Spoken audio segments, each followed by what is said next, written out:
Hi hello నమస్తే అందరూ ఎలా ఉన్నారు? నేనైతే చాలా బాగున్నా. నేను ఒక పద్యం చెప్తా, అది మీలో ఎంతమందికి తెలుసో చెప్పండి.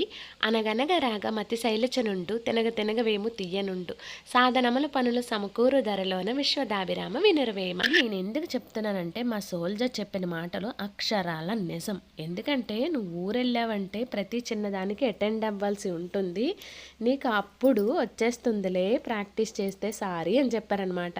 నేను ఇక్కడికి వచ్చి నుండి ప్రతిదానికి నిజంగానే మా అత్తగారు అటెండ్ అవ్వమంటూనే ఉన్నారన్నమాట. నేను సారీ కట్టి ఇలా చక్కగా ఈ మధ్య అయితే కట్టేసుకుంటున్నాను, ఎవ్వరి హెల్ప్ కూడా లేకుండా.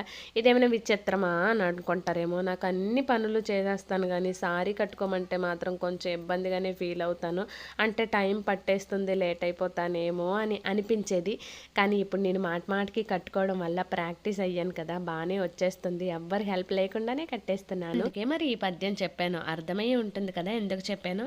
నా చిట్టి తల్లిని కూడా నేను రెడీ చేస్తుంటే తనకు నచ్చినట్టే వేయాలంట, ఆ కోట్ అస్సలు వద్దంటుంది, చున్నీ ఒక్కటే చాలంటుంది.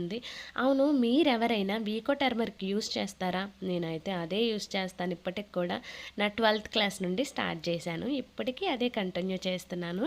నా చిట్టి తల్లి నేను రెడీ అయ్యేలోపే మా బాబాయ్ మమ్మల్ని తీసుకువెళ్ళడానికి అయితే వచ్చేసారు.